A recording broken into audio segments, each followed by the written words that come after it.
கடலூரில் பட்டா வழங்க கோரி விவசாயிகள் தொடர் போராட்டம் நடத்தி வருகின்றனர். 5 தலைமுறைகளாக சாகுபடி செய்யும் வேளாண் நிலங்களுக்கும் வீடுகளுக்கும் பட்டா வழங்க கோரி விவசாயிகள் தொடர்ந்து போராட்டத்தில் ஈடுபட்டு வருகின்றனர். இந்த போராட்டத்தினால் அந்த பகுதியில் தற்பொழுது பரபரப்பு ஏற்பட்டுள்ளது. தற்பொழுது இதனை முக்கிய செய்தியாக பார்த்து வருகிறோம். 5 தலைமுறைகளாக சாகுபடி செய்யும் வேளாண் நிலங்களுக்கும் வீடுகளுக்கும் பட்டா வழங்க கோரி விவசாயிகள் தொடர் போராட்டத்தில் ஈடுபட்டு வருகின்றனர். மலையடிக்குப்பம், கொடுக்கன்பாளையம், கீரப்பாளையம் உள்ளிட்ட கிராம மக்கள் இந்த போராட்டத்தில் ஈடுபட்டு வருவது குறிப்பிடத்தக்கது. இதுகுறித்து கூடுதல் விவரங்களை வழங்குவதற்காக செய்தியாளர் பொய்யாமொழி இணைப்பில் உள்ளார். வணக்கம் பொய்யாமொழி, தற்பொழுது பட்டா வழங்க கோரி விவசாயிகள் போராட்டம் நடத்தி வருகின்றனர். இதுகுறித்து விவரங்களை பகிரலாம். வணக்கம் அஸ்வினி. கடலூர் அருகே உள்ள மலையடிக்குப்பம், பெத்தாங்குப்பம், கொடுக்கன்பாளையம் உள்ளிட்ட பகுதிகளில் சுமார் 164 ஏக்கர் அரசு புறம்போக்கு நிலம் கடந்த 3 தலைமுறையாக அந்த பகுதி மக்கள் விவசாயம் செய்து வருகின்றனர்.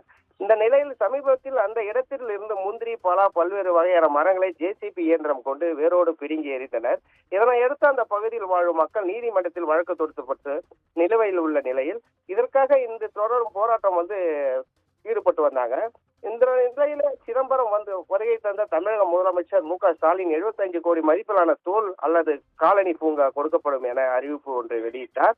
இந்த சூழலில் தமிழ்நாடு விவசாயிகள் சங்கத்தின் மாநில பொதுச் செயலாளர் சாமி நடராஜன், மாநில தலைவர் ரவீந்திரன் உள்ளிட்டோர் கிராம மக்களுக்கு கொடுக்கப்பட்ட கிராமத்தில் தொடர்ந்து காத்திருப்பு போராட்டத்தில் ஈடுபட்டு வந்தனர். இந்த சம்பவம் அறிந்து மக்களுக்கு பட்டா வழங்க வேண்டும் என இங்கு காலனி பூங்கா அமைப்பு வேறு இடத்தில் அமைக்க வேண்டும் எனவும், இங்கு காலனி பூங்கா அமைத்து நீர் வாழ்வாதாரத்தையும் நில வளத்தையும் பாதுகாக்க வேண்டும் என பட்டா வழங்க வேண்டும் என்றும், எங்களுக்கு போராட்டம் தொடரும் என தமிழக முதலமைச்சர் தலையிட்டு நடவடிக்கை எடுக்க வேண்டும் என வலியுறுத்தி போராட்டத்தில் ஈடுபட்டு வருகின்றனர்.